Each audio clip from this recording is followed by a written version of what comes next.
So it is time to prepare to trade the best setups at the best prices. SPY is currently having a gap down during extended hours trading session.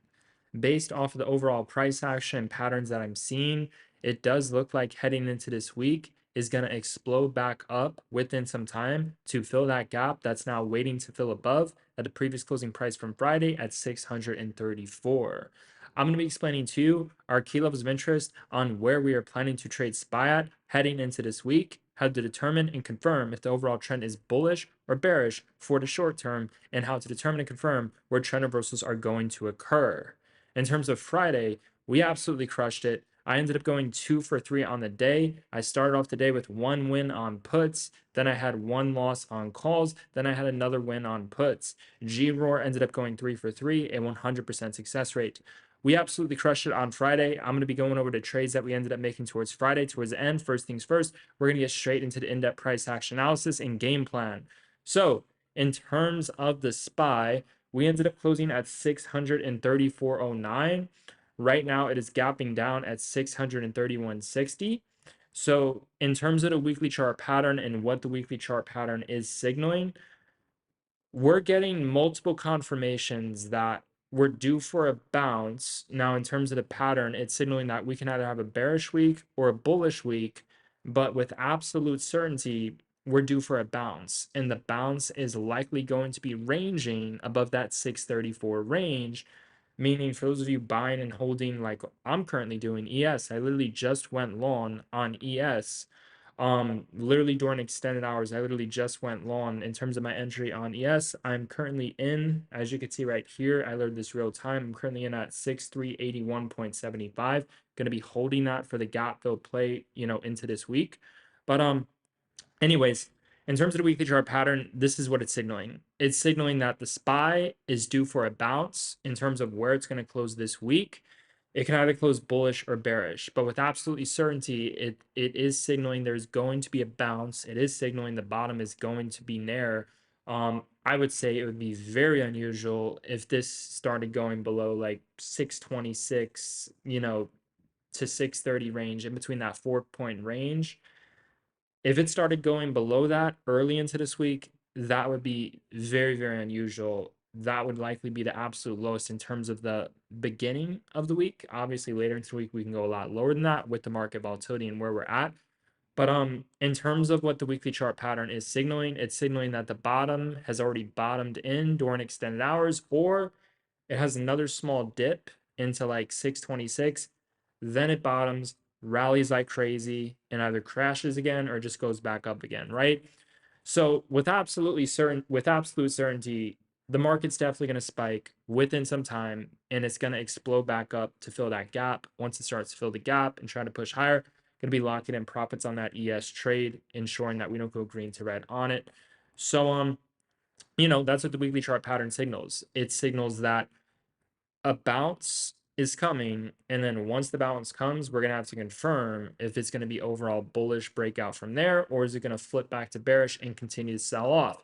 For those of you who've been watching all of the videos, you are well aware that I invested a lot of money into stocks, and then once SPY was sitting in the 670s to 680s, I had stated that I'm literally closing out all of my stocks, all of my investments, the vast majority of positions, because I believe the market was going to go to $600 this year, and that's where I was going to be interested in buying back and investing into stocks. I'm sure there's a lot of other investors who were just, buying and holding through that and averaging their costs down. Me personally, I closed out everything when SPY was in the 670 to 680 range because I strongly believe that it's going to drop to $600 this year. So in terms of that, I'm just still waiting because there's no signs in terms of macro of a bottom yet. We still have more downside potential to that $600 range, right? In terms of my day trading, I just haven't been day trading as much, and I've been making slightly more trades on puts than I normally would. But in terms of like trading, I really haven't been trading that much. I've been more of just observing the overall market. The biggest shifts that the market has been having is, obviously it's been pushing lower to that $600 macro profit target. But some days it's been extremely dead and choppy, and then other days it's been the extremely most volatile market. So, that's a lot of flipping, that's a lot of switching within the short term. So, for someone who's mainly been buying calls and making profit on calls throughout the past year, I haven't been actively trading as much because I'm well aware the macro has been kicking in, hence why I sold my investments.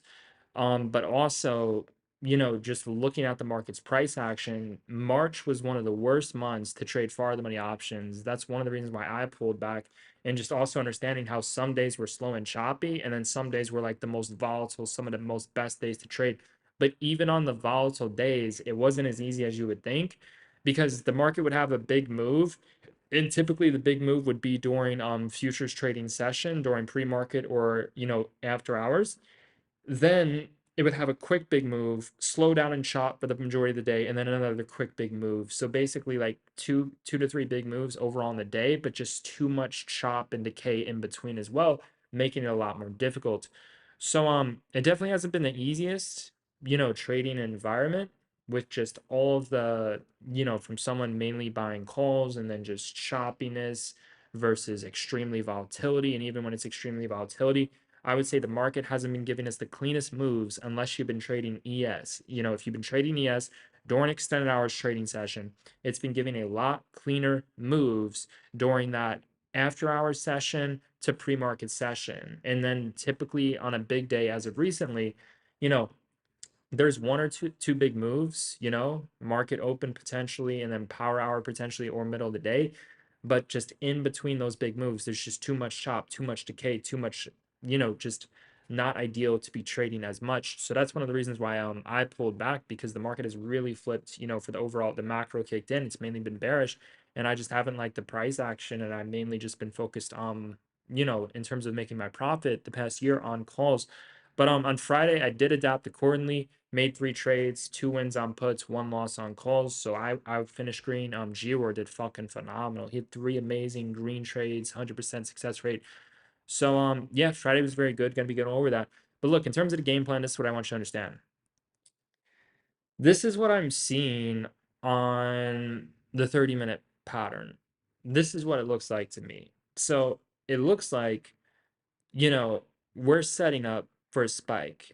Now, I will say this might not be the exact bottom, but it could be. Now, is it a good entry even if it's not the exact bottom? Yes. And that's why I bought yes. So, when you guys are trading in a market where SPY's going from 650 to 630 in a day, there's just getting in at the exact bottom is not realistic. Now, what could be realistic in terms of getting in towards the bottom and decent timing?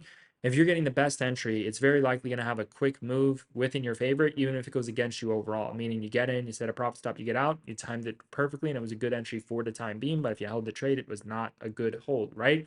So that's what I would say. I would say, in extremely volatile situations like this, with very good levels, you can get very good timing and likely a quick move in your favor. But when SPYs move in 10, 20 plus points, it becomes a lot more difficult. The more volatile something becomes, the more difficult it could become to get the perfect entry for a bigger move. So make sure you remember that, right?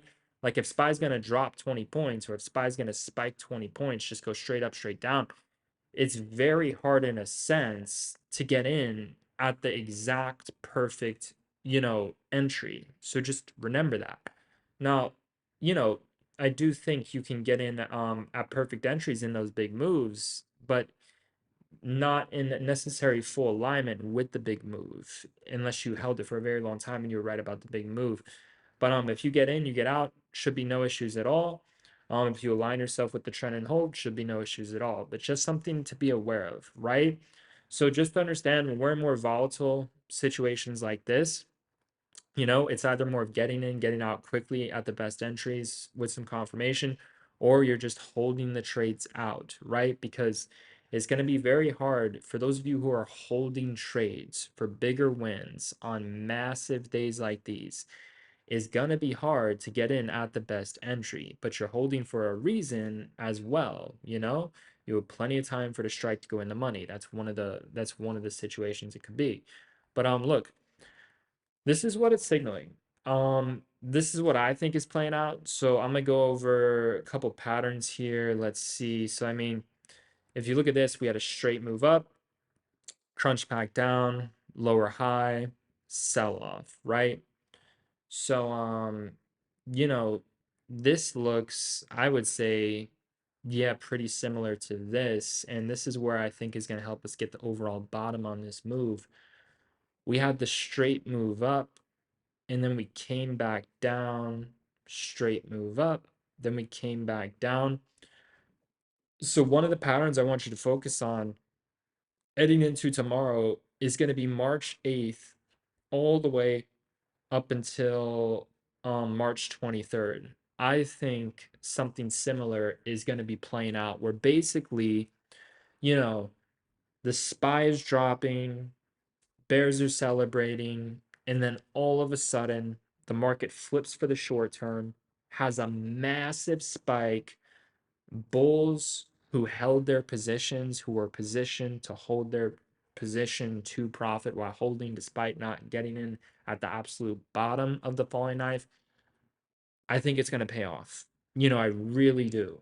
In terms of the Bears, like I said, I mean, for the short term, I don't think they're going to be able to really take this lower than like 625, 626. And I think there's going to be more upside rather than downside, right? So even with the price now at 632, say it goes to 625, when this bottoms out, I think there's going to be more upside than the 7 point drop. So as long as bulls are just positioned to hold their trade and they understand that they might need a little time, it's likely going to happen sooner than later. And when it does crash, it's likely going to recover quick, maybe even quicker than it crashed, right? And this could be the bottom. If not, then 625 is. So like I said, for bulls, very high probabilities that the bottom is there. Also high probabilities, that this could be the bottom, if not then 625. But with absolute certainty, I don't think we're going to be able to go lower than 625. I think we got bigger upside potential than downside potential. Obviously, later into this week, we could go below 625. But just speaking for like the next, 2 to 3 days, basically we either bottom here or we drop to 625 and then we just push fucking higher anyways. So either way, it's going higher than the initial price we're at now. Like I said, there's a reason why I bought E fucking S at 638175, because even if this isn't the bottom, you know, I'm looking at easily, no matter how low this drops, easily 40 point plus move, at least 40 point plus move to the upside. So it's definitely gonna print, you know. So that's what I want you guys to understand. In terms of the situation, just know the bottom is near. Even if it drops, bigger upside is coming and a quick recovery is coming. But look, that's the pattern I want you to focus on. March 8th up until March 23rd, right? So this is what I wanted to bring awareness to. This was your key support at 641. SPY just dropped 11 points. It's beginning to recover when everyone's sleeping, right? So this was your key support right here at 657. SPY started to drop, and then you could see it had two nice spikes, right? So right here it bottomed at 644, and then right here it bottomed at 641, massive spike. We were in at the exact lows, towards the exact lows on this on ES. It was our biggest profit on ES, where we sold for over 120 point plus move, right? So that's what I want you to understand. Is really that simple. The market is setting up for another massive spike. And then from there, it's either going to sell back off again after the spike, go lower, or it's just going to maintain and try to close the week bullish, right? So it's too early to say if it's going to be a bullish or bearish week. We're going to have to wait to react, to see how it reacts, and to see the confirmations that are coming in at the levels and at our patterns, right? Just understand the number one trade idea is to go long and is to hold. Within the next 2 to 3 days, we should get a very nice spike and we should profit. I would say the absolute worst case scenario is it drops to 625 and then it recovers very, very quickly, bringing us back to break even and likely bringing us very nicely into the profit after that falling knife if it doesn't bottom here. So, either way, no matter how you want to look at this, you know, at these levels, what's in the most alignment is to go long because, even if this week was a bearish week, it's bound to spike first, meaning the first move would be a fake move if SPY dropped first. This is just bound to spike first. It's too oversold. It's a great opportunity. It's one of those no-brainer situations where it's like it makes a lot of sense to be trading ES, to be trading futures right now. We don't have to sit here and catch the exact bottom of a falling knife because we're just well aware that this is just one of those situations where the way I see it is even if it drops, it's gonna recover. So it's like the drop is just temporary. It's not even fucking real. And the way my mind reads the situation, this is how I perceive it. It has to recover regardless, right? So if SPY drops, it's just a better opportunity to go long. I look at it as this: if SPY drops, it's like a fake move. That's how I see it. SPY dropped, it's a fake move. Buy, hold, bullish recovery, spike higher than our initial entry, spike more than it dropped against us, right? Good risk to reward. And then from there, I look at it as a more real move is setting up, right? So if a drop first, fake move, big spike, right? And even the spike could be a fake move, but in terms of where the levels we're at, the most logical thing we can do at these levels is to just go fucking long, right?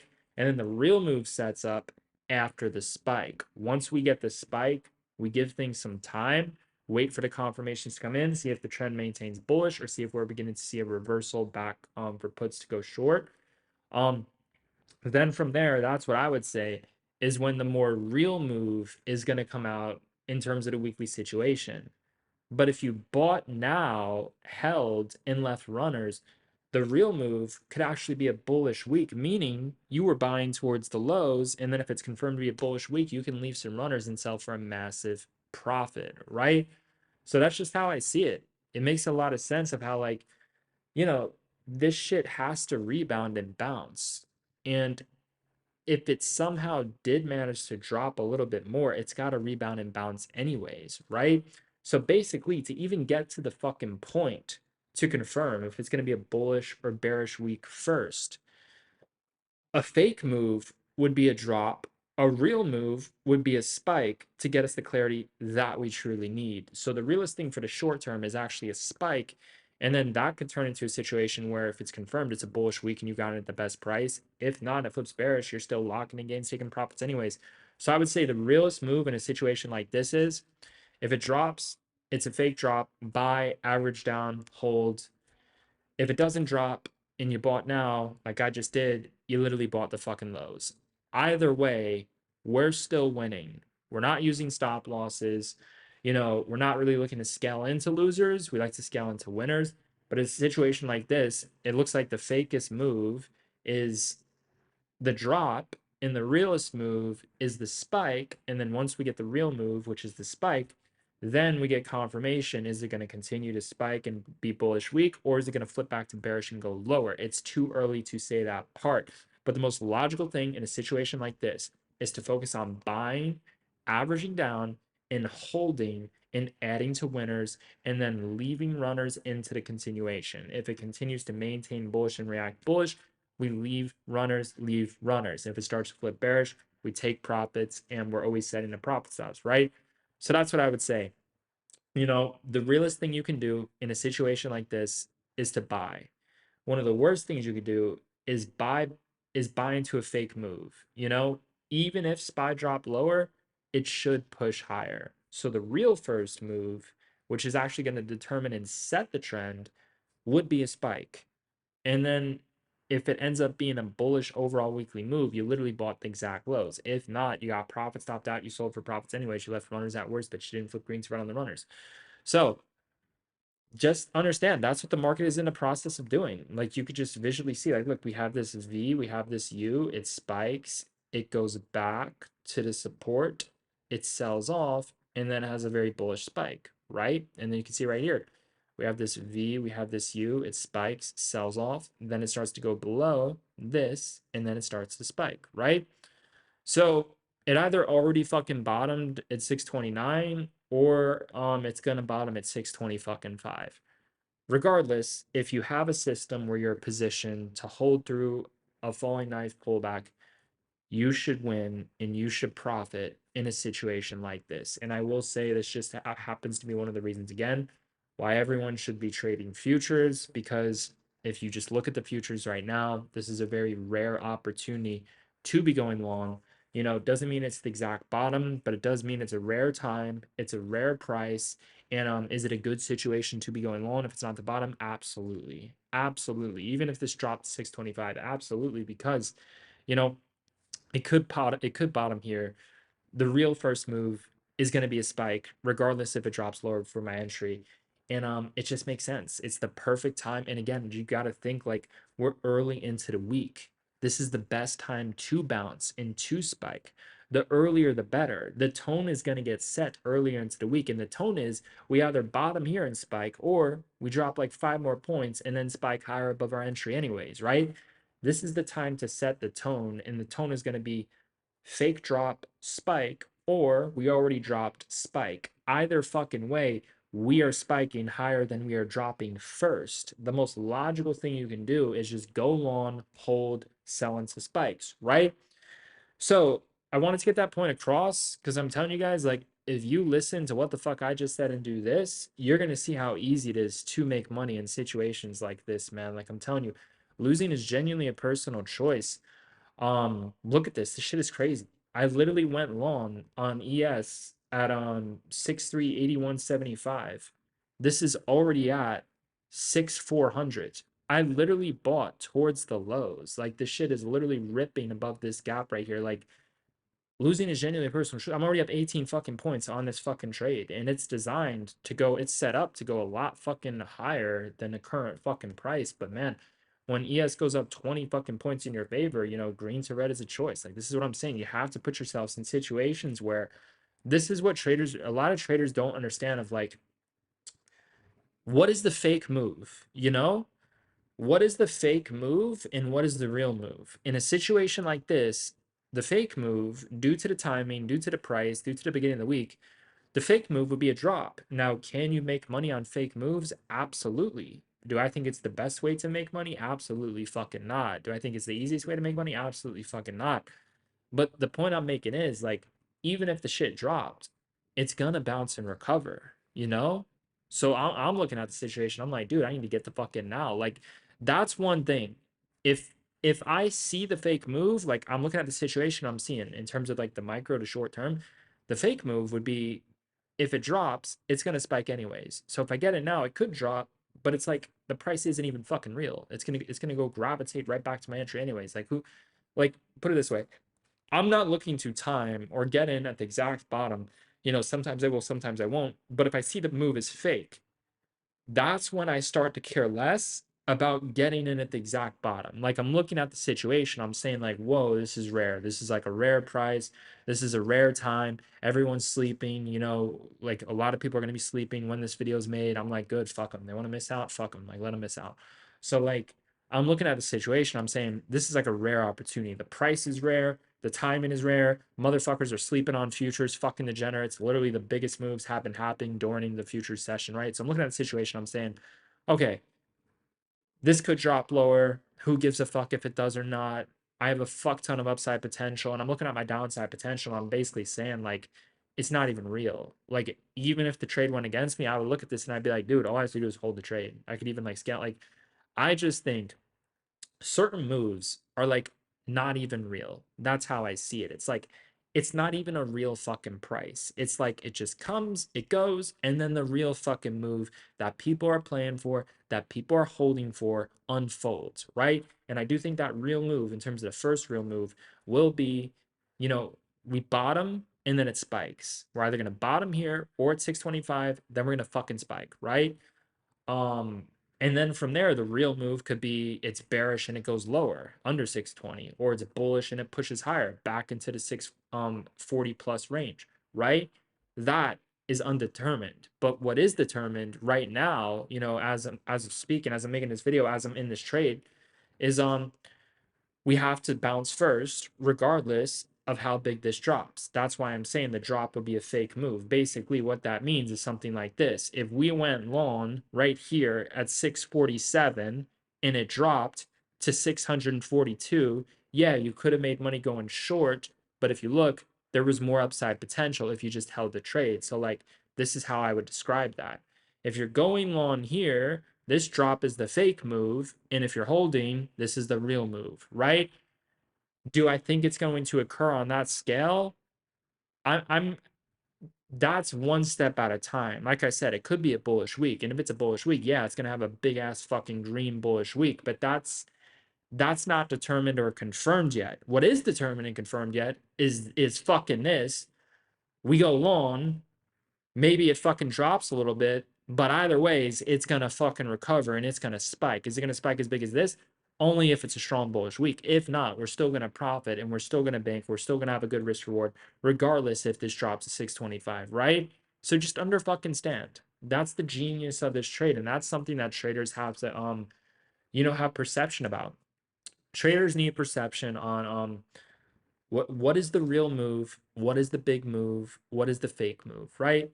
What's the move where it's like it happens so quickly, it's like it wasn't even there. You had to get in, you had to get out, and then boom, the big move plays out and it wipes the fuck away that fake ass move before that, right? Obviously, you can have strategies and systems where you make money on that small fake move, but in a situation like this, especially with how low we are at price and how early we are into the week, the most logical thing is just to buy, hold, sell the spike, leave runners for a bullish week. If we're getting confirmations of a bullish week, that's too fucking early, right?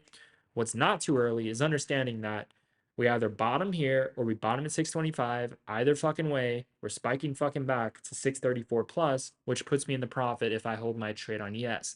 This is why futures is absolutely unfucking deniable, dude. It's like you can go on here, get fucked, and then you can hold the trade and you can fuck a lot more than you gotten fucked, right? So that's what I'm planning to do. Now, obviously, if the overall week isn't going to be a bullish week, then I'm planning to do that on a much smaller scale. But no matter what the fuck scale is, I'm still winning and I'm still compounding and I'm still consistent in the long term. So yeah, that's another thing traders need to be aware of. If they want to trade like a fake move against a bigger move, right? Or do they want to trade both, or do they just want to focus on the real move? In a situation like this, with how oversold we are, the most logical thing is to focus on the first real move. The reason why going long is the first real move is because even if we drop to 625, it's gonna bounce and it's gonna recover. And once it bounces and once it recovers, it's either going to close bullish, meaning we bought towards the exact lows of the massive fucking move, or it's going to then flip bearish, and then the peak of that spike, will absolutely get sold off, and then we'll go lower and lower and lower and close a bearish week.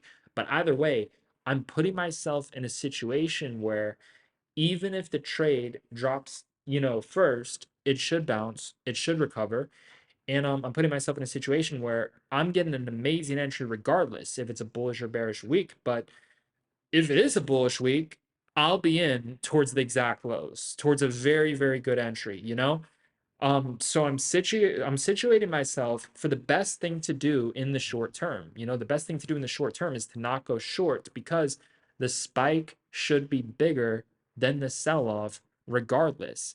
And also, since we're so early into the week, and if that's true, which it should be, that the spike should be bigger than the drop, right? Even if it drops 625, we should still get a nice solid spike to be green. I'm putting myself in a situation where the big move could be a bullish week, and I'm in at a good price despite if it drops lower first against me. So I'm in the right situation. Like if someone went short here and didn't cash out, and then there was a big ass spike, they're not even fucking situated to hold their short, or they're not even situated to get the best entry for calls and then hold that. They're kind of fucked both ways in a situation like that, right? Because they're not getting good fucking entries. So at least I'm fucking situated for the big move to be within my favor, but I don't need the big move within a favor. All I fucking need to happen is, regardless of how big this drops, it's gonna bounce above my entry. It's gonna spike first, and I'm not flipping green to red. So I'm basically fucking set. That's how I see this shit. Um, Now, just how this looks and how this is panning out, it, like I said, it really does look, it looks like this shit right here. Like it just looks like this. It just looks like that. And then once we go below this, so when we crack the key support 657, we bottomed at 600 and 43. So it dropped about 14 points, but it had two solid spikes within those 12 to 14 points, right? So I mean, our support was at 642. We just went to 629. We already dropped 11 points. So if you look at the fucking scale here, the scale is fucking saying that we're very close to the fucking bottom. And we already went into the fucking 620s, and this shit ripped 3.5 points off the bat. So if you look at the scale here, you know, our bottom could have already came in. If not, it looks like a couple more downside potential at most. But if you look at the fucking spikes, like, dude, put it this way. If the week was bearish, 645 to 657, 10 to 12 point spike on a bearish week.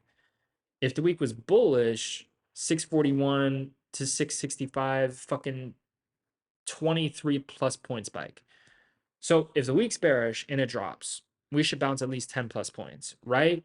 And if you look at our entry, the lowest this can realistically go to for the short term before the move, I would say is like 625. So like we're right in the middle. We're right in the middle, which means we got some good upside potential. We also got some good downside potential compared to the middle. It's a solid entry. But the reason why it's just so fucking solid is it's like, dude, regardless, even if this shit fucking drops and then people could say, like, oh, it's not the best risk reward, it dropped X amount. It's like, dude, it's a fake ass fucking move where it's gonna bounce and recover anyways. Just get the fucking in trade. Like when SPY's this fucking volatile and this fucking crazy movement, you can't expect to be in the bottom.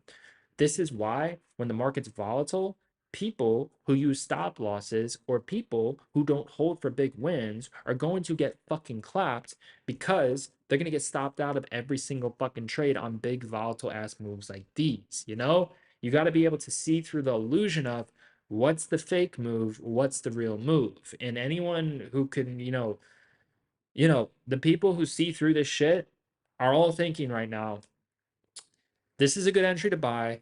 It could go lower. It should spike higher. So the real first move is technically bullish, which gets us a great entry. And then from there, if it's a bullish week, we got one of the best fucking entries. If not, we still sold profits and got profit stop down and still banked. But it's too early to fucking tell if it's going to be a bullish or bearish week. The only thing that we could really tell right now in terms of confirmation is, it could have bottomed or it didn't bottom yet. But either way, the fake move is a drop. The real move is a spike. So just get the fuck in, go fucking long, average your cost down, sell into the motherfucking rips, leave some runners if it's beginning to look bullish and set in for the bullish week, Set profit stops. Like, dude, we're fucking set. This is free money in the bag. For those of you who got in on ES, you are fucking set. This is literally going to be one of the best trades of the week. It's like the way I see it is it's like free money. It really is, man. You guys have to be able to tell when the market is setting up for a fake move, right? And when there is a fake move, you got to be on the right side of the real move. And you got to be situated to where, if there is a fake move against you, you're not going to get stopped out. You're not going to sell for a loss because it's going to come back. It's going to work in your favor, right? For the short term, very early into this week, we're setting up at unreal oversold fucking levels. We really are. Like, this is a fantastic fucking buy. Like, I'm looking at this chart, I'm saying, dude, how the fuck can anyone pass this up of going long right now on fucking futures? This is an absolute no-brainer. Look at these fucking candles. Look at these fucking prices. As soon as it went below 630, start popping the fuck off. We had a gap to fill at fucking 640. We got other gaps to fill as well at 645, right? So now that I got my point across, let's get into the levels, right? So in terms of the levels, now what I want you to understand is, look, this is very crucial, man.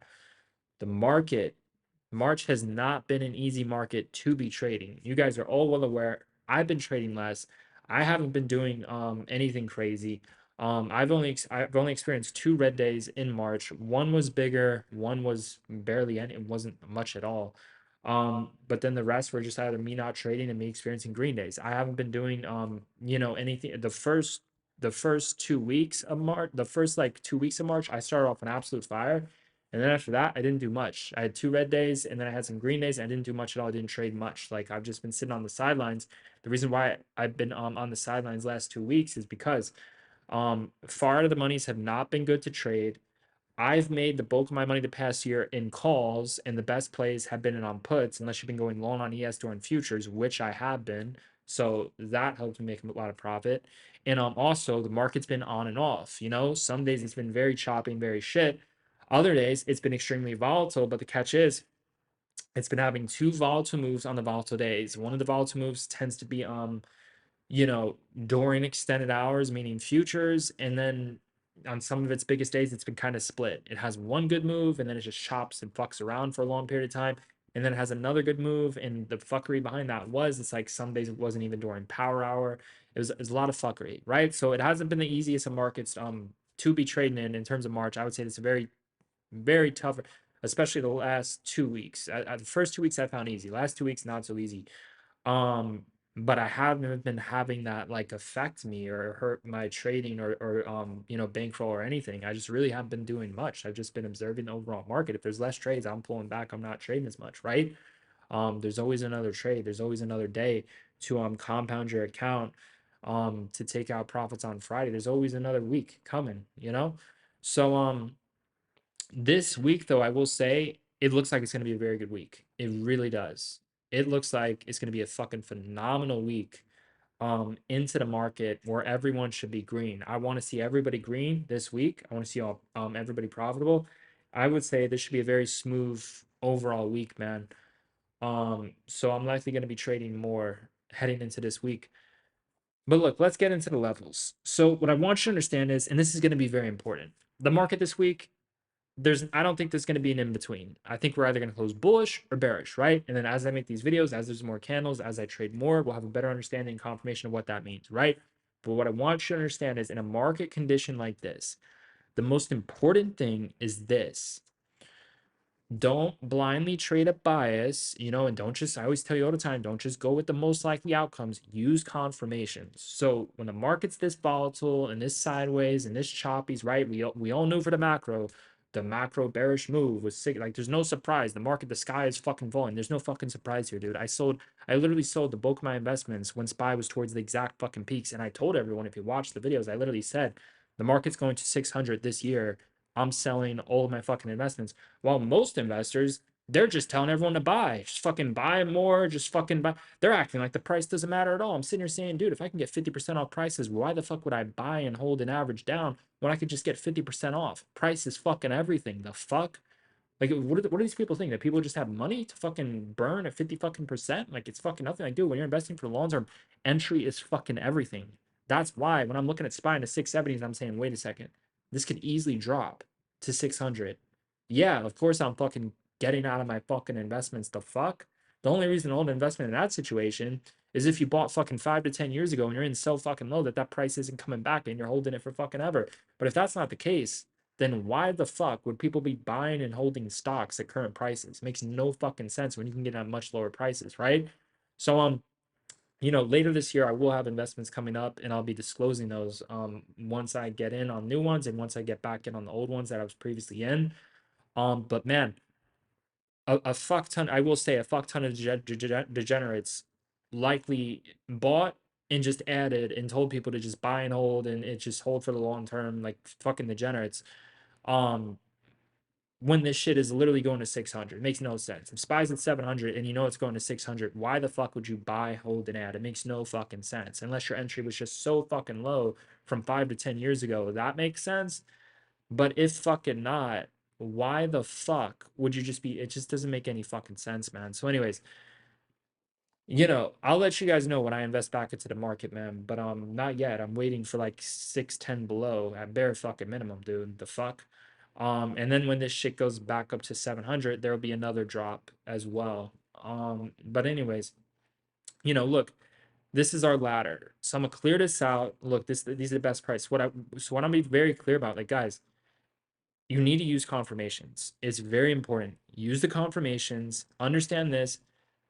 The bounce into the short term is the real move. Short term move, real move is going to be the bounce, right?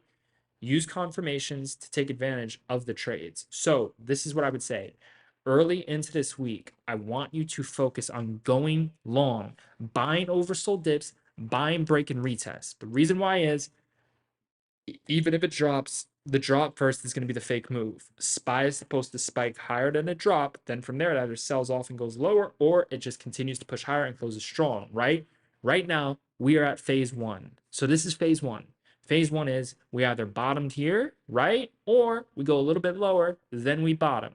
But in terms of the real move in the real money of phase one, it's to buy and it's to hold. Phase two is going to be later this week, where I'll be addressing and disclosing whether it's going to be confirmed bullish or bearish week. But regardless of what the fuck I say, you do need to use confirmations. I'm going to try my best to point you in the exact, absolute best direction just to understand with how the market is, sideways, pushing lower, some big days, some choppy days. It hasn't been the overall best of month to really be trading, especially the past 2 weeks. But just to understand, man, the most important thing within this overall market is confirmations and also understanding, you know, the macro move. And the macro move is still bearish, right? So when the macro kicks in, SPY's gonna fall off a fucking cliff. When the bulls, step in and fight against that macro bear, it's gonna spike like fucking crazy and then push back down, right? One of the best things you could do in this market is to short a big spike and fucking hold it. But right now, SPY had a massive sell-off. So right now, the most logical thing we do with early into the week is just to buy and fucking hold, right? But look, the realest move heading into early this week is to just buy and is to just fucking hold. And then from there, we need to determine and confirm if it's going to be a bullish week, and if it is, we can leave some runners. If not, we just got to close out the entire position, right? So these are our levels.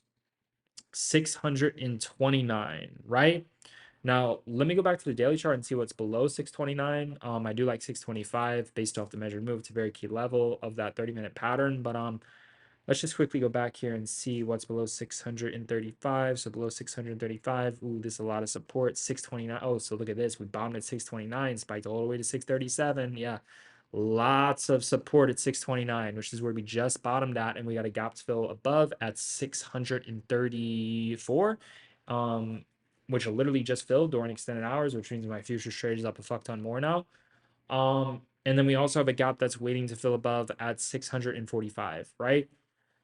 So, anyways, below 630, 629, we have 625, and then we got crazy fucking support at 620. So, look, lowest we can go realistically for the short term is 625.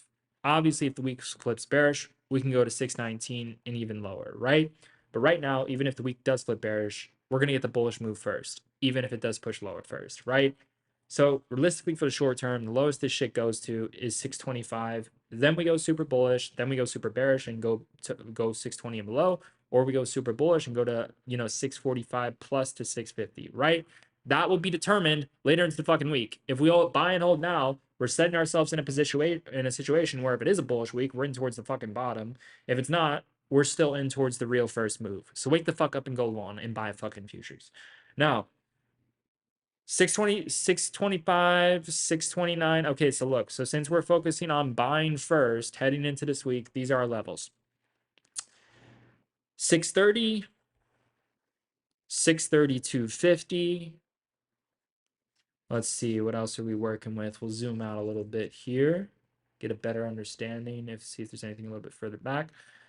Okay, wow, man, this is gonna be one hell of, I'm telling you guys, this should be the easiest week to be trading. This should be a very easy week. So, oh my goodness, man. All right, so here we go. We got everything we need right here.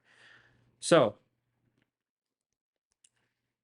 we have 629, 632, right? Okay, crucial right here. There we go. 634. Okay, now we're going to zoom in on this. Okay, yeah, let's zoom in on this. Above 634, what do we got? Wow.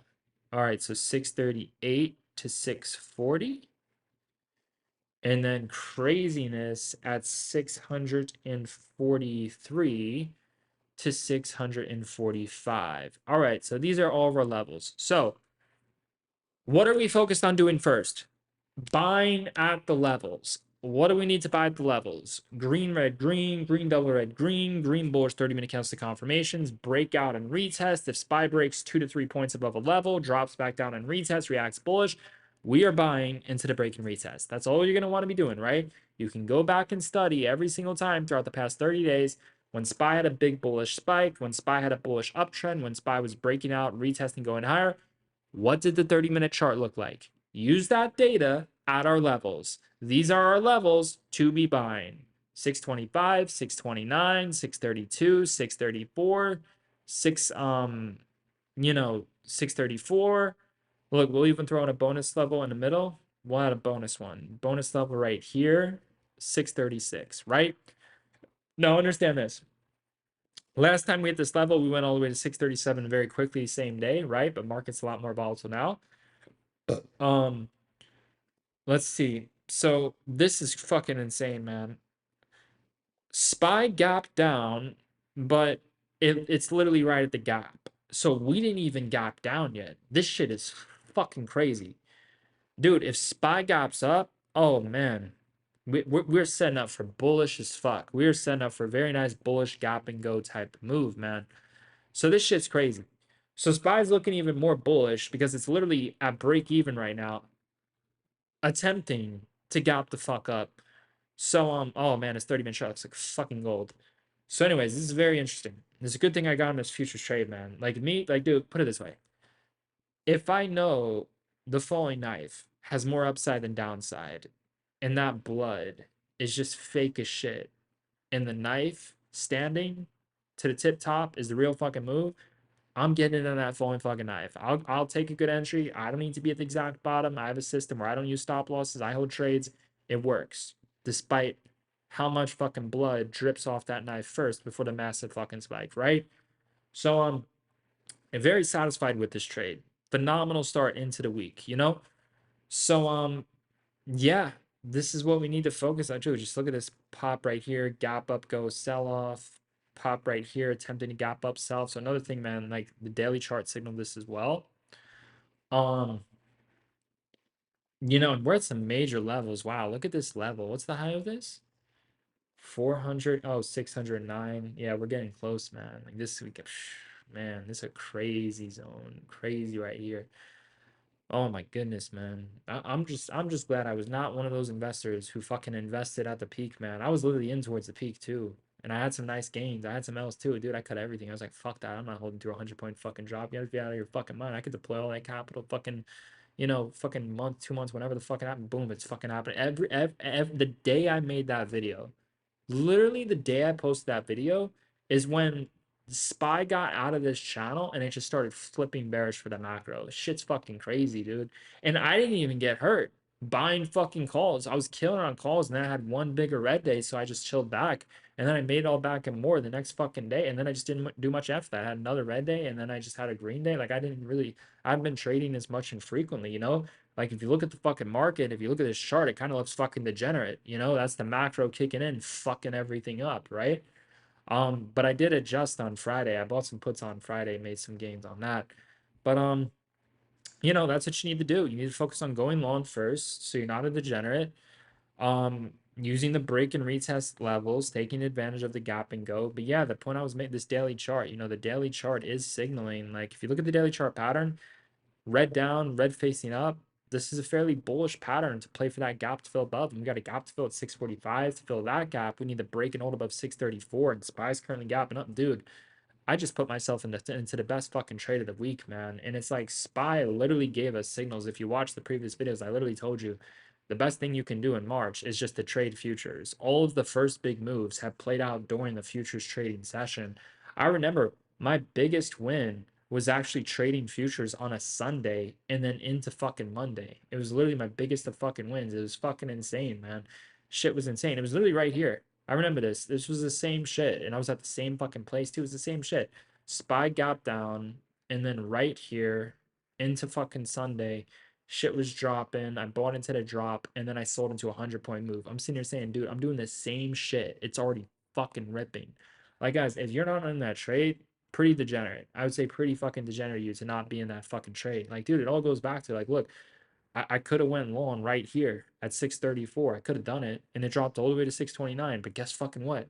It's right back at your entry, and it's going fucking higher. Like, what's real? What's real? Like, look at this. It's the same fucking pattern. Like, if people would wake the fuck up and hold their trades and have the right systems, they'd be fucking printing like crazy. Look at this shit. It's the same fucking shit as last Sunday. How did people not see this shit? It's the same fucking thing. Look at this. Look how we dropped. Look how we dropped. It's the same drop. Look how we fucking bottom, dude. It's the same bottom. Look at this bottom right here. This little V, right? This little V crunch, dude. It's the same fucking bottom. And then look at the big ass fucking spike. And then look at the fucking gap waiting to fill at 645. Like, guys, wake the fuck up and start trading fucking futures. It's unlimited free fuck you money, man. Look, you want your best level for puts? I'll give it to you. This is the best level for puts right here. This is your best level for puts. You want to buy some fucking puts so fucking badly? Look, by all means, buy puts here. This is your best level for puts, right? Right fucking here and right fucking here. Those are your best levels for puts.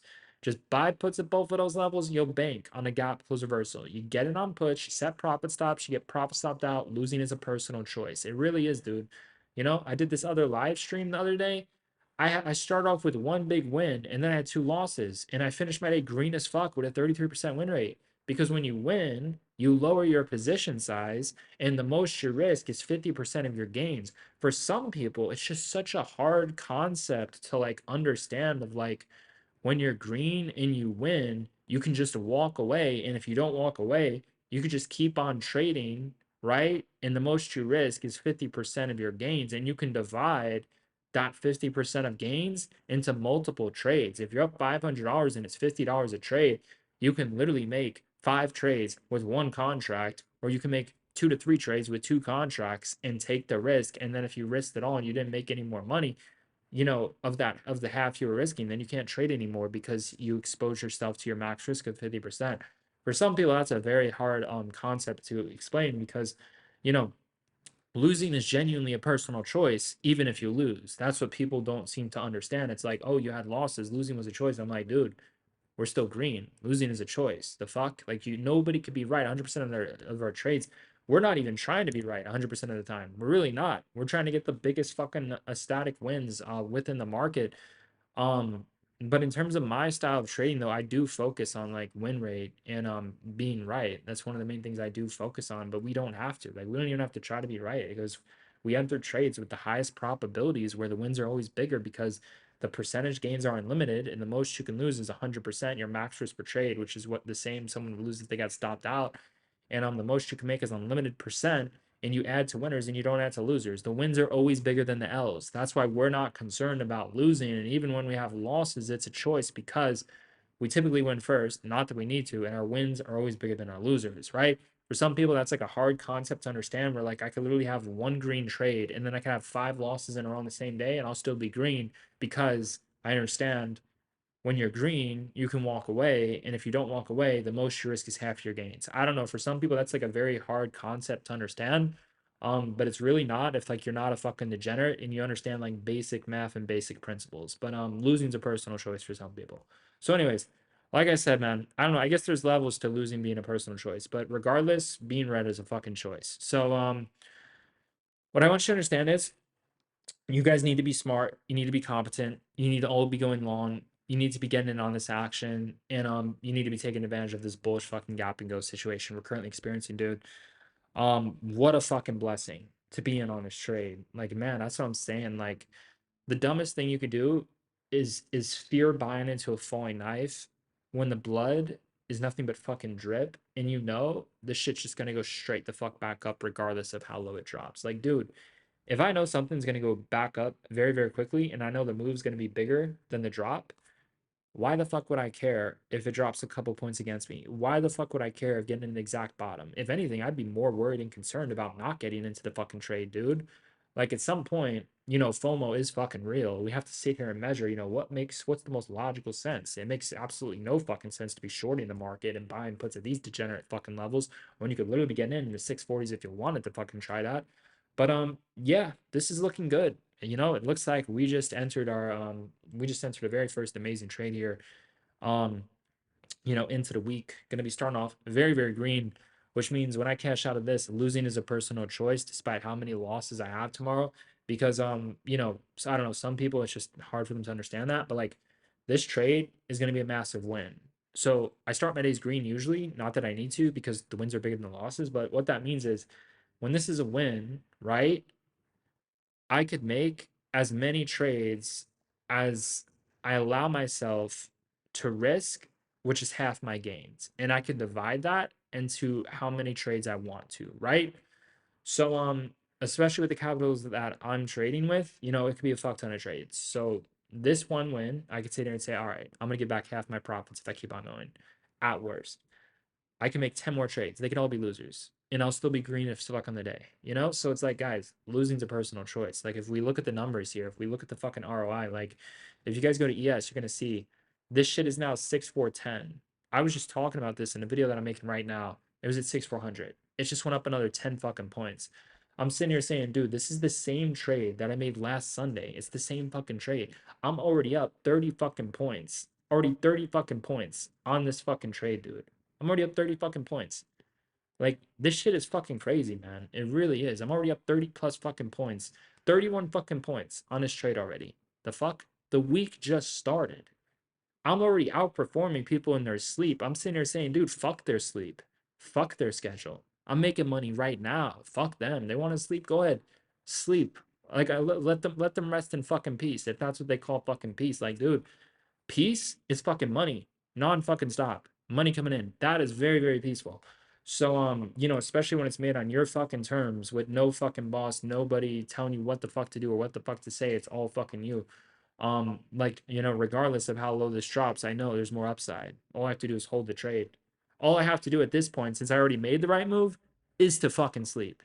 Some people, they have to sleep so they can make the right move tomorrow. I'm sitting here saying, dude, the only thing I have to do from here is to do whatever the fuck I want to do. I already made the right move. The fuck?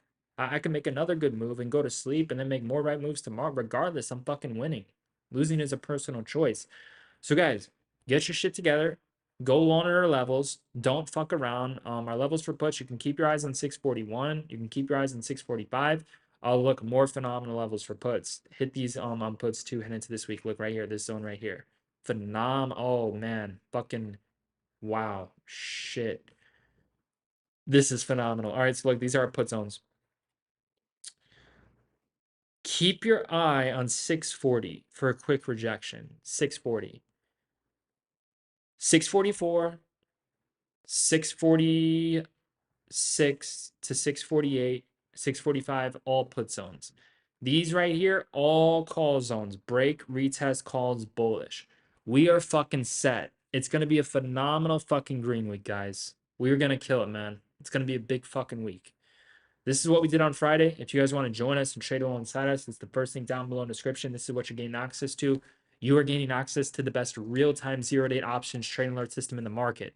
We trade cheap, low risk, far the money zero-date options. We're known for selling them deep in the money for the biggest percentage gains. We don't use stop losses.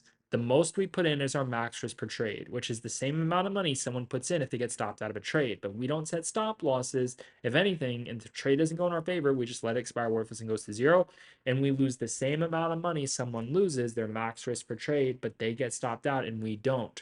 We have the entire day for the contracts to go into our favor and to go deep in the money, right? So this is what we ended up doing. As you can see, you guys get updates to the news, you guys get updates to game plans, different perspectives and perceptions within the market, key levels to go short, key levels to go long, right? So you get everything written out. And then you gain access to, key levels you can plug into your Thinkorswim charts. And then you gain access to Risk Management 101. Not going to be on all over this. You have to be in the group to experience the real-time zero-day option trading alert system. But the point is, we have a money-making system where you can consistently making money following our overall system. This is what we ended up doing on Friday. In the morning, we ended up buying 634 SPY puts for 48 cents a contract. As you can see, this is real-time analysis with the option quotes moving in real time, when to add. As you can see, we add to our winners, not to our losers, which keeps wins big. And then we set profit stops to ensure that we don't lose big, right? So we got in 634 SPY puts for 48 cents, right? What you guys need to understand about the game plans, no matter what the fuck I say, if the market reacts and is confirmed a certain way, we try our best to trade in that way or just don't make the trade at all if it's just against the most likely outcome, right? So, like I said, never blindly trade a most likely outcome. no matter how fucking confident we are in something happening, at the end of the day, the shit's a price ladder. It is a price, and we focus on how the market actually reacts and what the confirmations are on. But we do understand, yes, we have strategies. Yes, there is certain biases, but we don't blindly trade them. And we do understand, yes, there is most likely outcomes, right? But we also understand there's macro price action that kicks in. And when it kicks in, everything goes through the most likely outcome goes out the fucking window. All the bullish strategies go out the fucking window. Everything goes out the fucking window when something macro activates for the short term. It just blows all the short term shit away, right? Macro activation. But anyways, 634 SPY puts for 48 cents. We were adding in the 60 cents range. And then look, out, sold, filled, 89 cents, right? Trade went from 40 cents to 92 cents. We made a 100% return, right?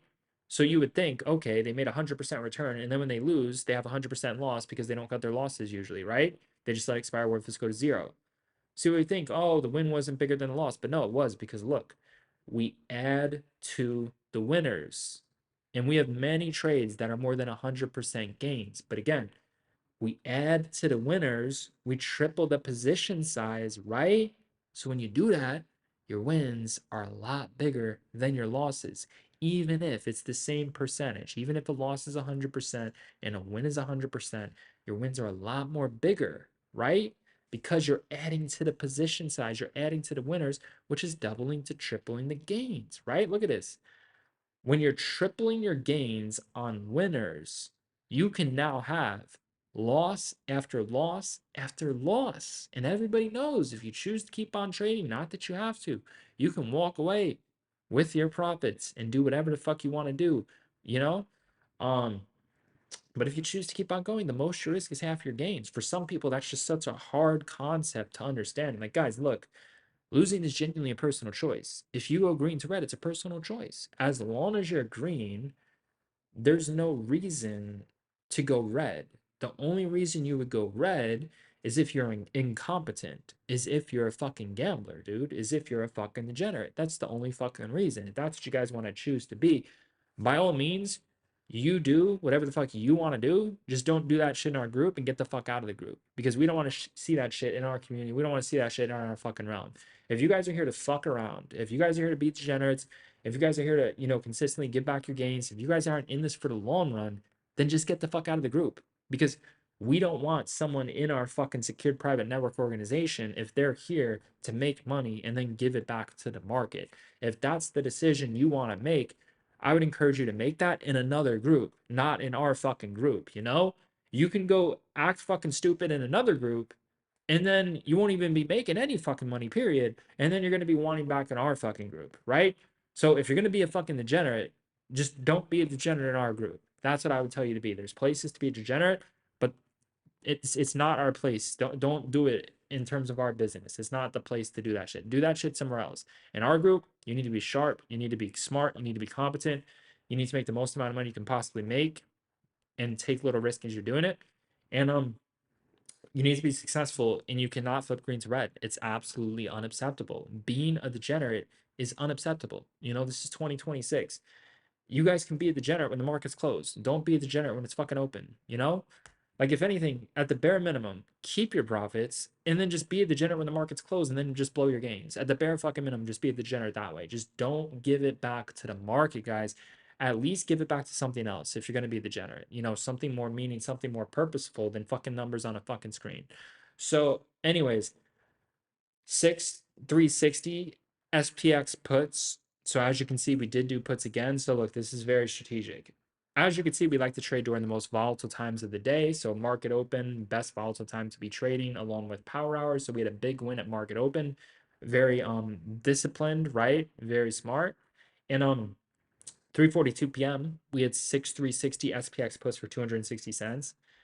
And then look, it went to 670 cents, sold, right? So everything's alerted real time. Option quotes are moving in real time. The sells are alerted in real time, right? Um, you know, 90 cents to 670 cents. That's another phenomenal win. So there you go. You're in at 260. You're out at 670. You're making nearly 200% on that trade. That's another win. Now look, here's the third win. 6370 SPX calls. So see, we're trading both ways. Look at this. 3:57 p.m., 6370 SPX calls, 140 cents. Look, 240, 340, 550, sold. 550, 140 to 550. There you go. You're making nearly 400%. So this was a day where you could have made over 600% returns on 3 trades. And on one of the trades, we tripled our position size, which tripled the gains, right?